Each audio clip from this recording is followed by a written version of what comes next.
Öksürük nedir, nasıl tedavi edilir? Kaynak Medicana Sağlık Grubu Sağlık Rehberi. Vücut yabancı maddelerin akciğerlere ulaşmasını engellemek için öksürük refleksini devreye sokar. Bu yüzden öksürük vücutta gerekli bir tepkidir.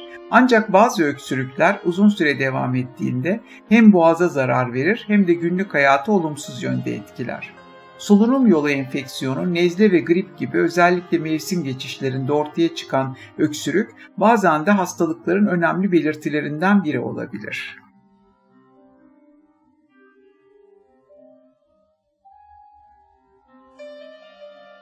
Öksürük nedir? Öksürük, yabancı maddelerin alt solunum yollarına erişmesini ve bronşlarda sekresyon birikmesini önleyen bir savunma mekanizmasıdır. Soluk borusu ve bronşların yabancı maddelere karşı hassas olması sebebiyle yabancı bir maddenin girmesi durumunda vagus siniri aracılığıyla beyne uyarı gitmektedir. Bu uyarı ile öksürükle ilgili tüm olaylar vücutta başlatılmış olmaktadır. Aile hekimlerine ve doktorlara en sık şikayet edilen rahatsızlıklardan biri olan öksürük, kimi zaman geçici hastalıklarda görülse de kimi zaman ciddi hastalıkların habercisi olabilir.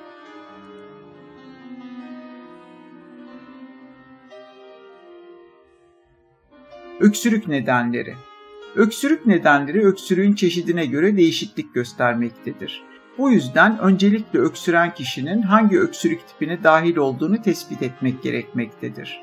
Öksürüğün 3 çeşidi bulunmaktadır. Bunlardan ilki akut öksürüktür. 3 haftadan kısa süren akut öksürük en sık soğuk algınlığında görülmektedir.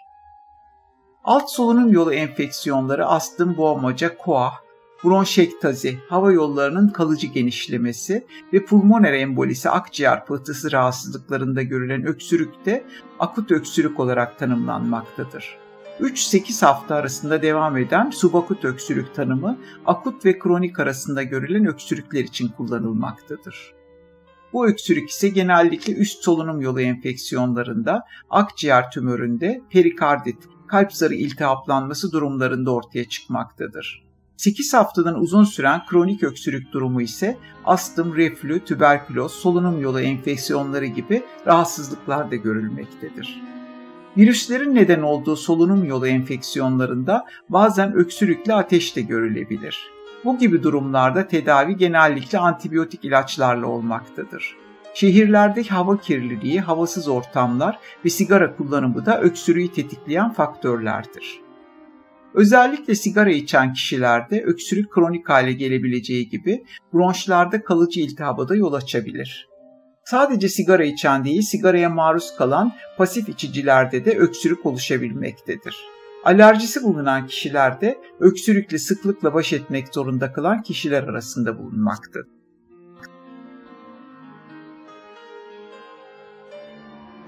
Bu durumu yaşayanların alerjisi olan polen ve benzeri maddelerden uzak durması gerekir. Geçici rahatsızlıkların yanı sıra öksürük, zatürre, akciğer mantar enfeksiyonu, kalp ve mide hastalıklarının da belirtilerinden biri olabilir. Hayati önem taşıyan rahatsızlıkların erken teşhisi için öksürük dikkate alınmalıdır.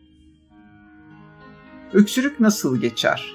Öksürüğe neden olan teşhisin doğru olarak konulması için öksürük süresi, öksürüğün karakteri, kuru ya da yaş, gün içerisinde seyri, ilaç öyküsü ve tetikleyici faktörleri göz önünde bulundurmak gerekmektedir. Tüm bunlara verilen doğru cevaplar ve tetkiklerle öksürüğün asıl sebebini bulmak ve buna göre tedavi yöntemi belirlemek mümkündür.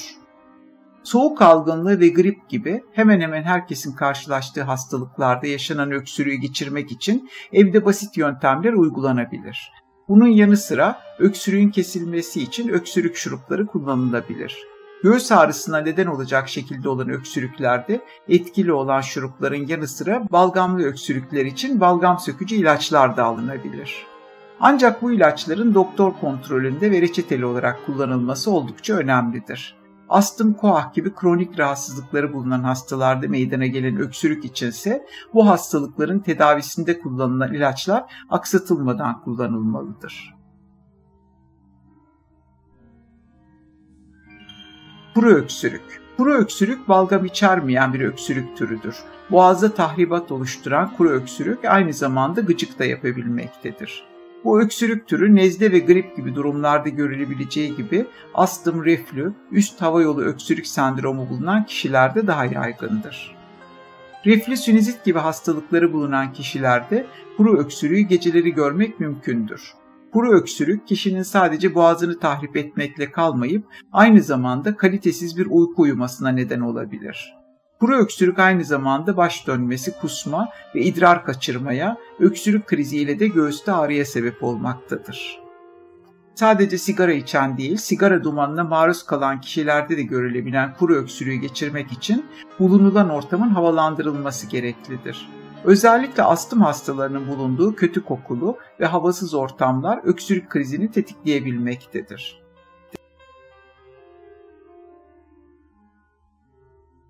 Uzun süre devam eden ve yaşam kalitesini gittikçe bozan kuru öksürük mevcutsa doktora başvurulmalı ve sebebi araştırılarak tedavi edilmelidir.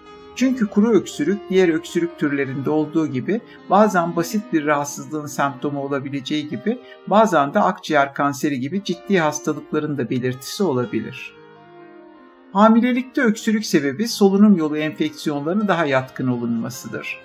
Hormon dengesinin değişmesiyle balgam üretiminde bazı değişiklikler olmaktadır. Daha az üretilen balgamla kuru öksürük yaygın olarak görülürken balgam üretiminin fazla olması da söz konusu olabilir.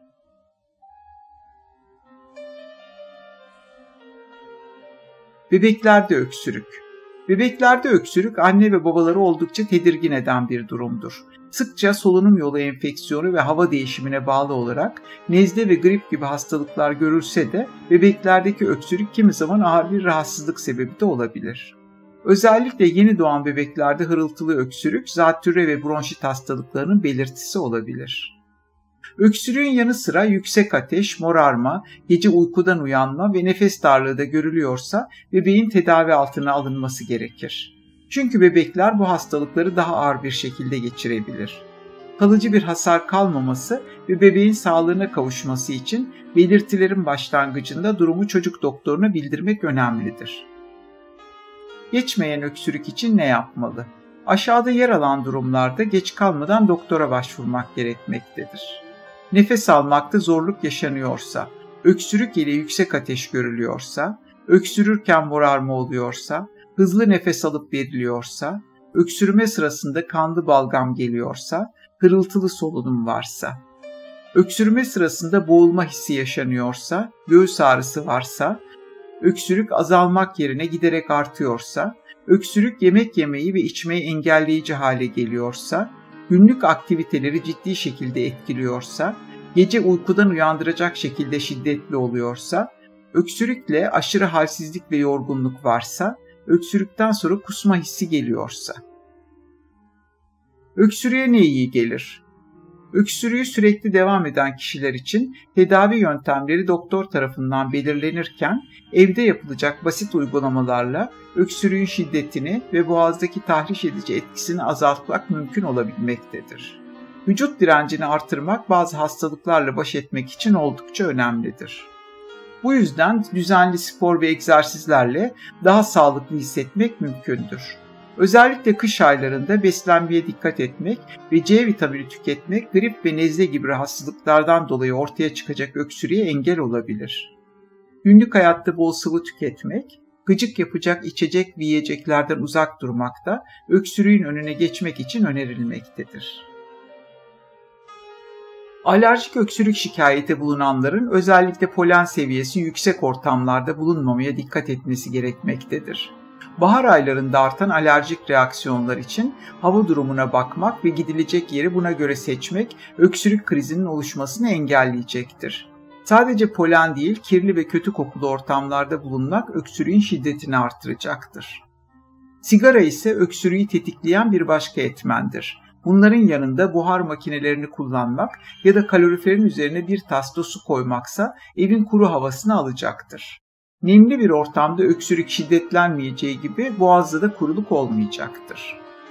Evde yapılacak içeceklerle de öksürüğü hafifletmek mümkündür. Ilık süte bir miktar konulan bal, boğaz bölgesini kaplayacağı için öksürüğün verdiği tahrişi azaltacaktır.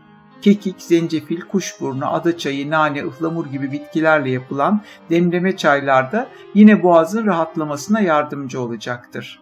Besleyici ve hafif çorbalar boğazı yormayacağı gibi yumuşamasını da sağlayacaktır. Ayva çayı ise öksürük durumlarında tavsiye edilen bir başka yöntemdir.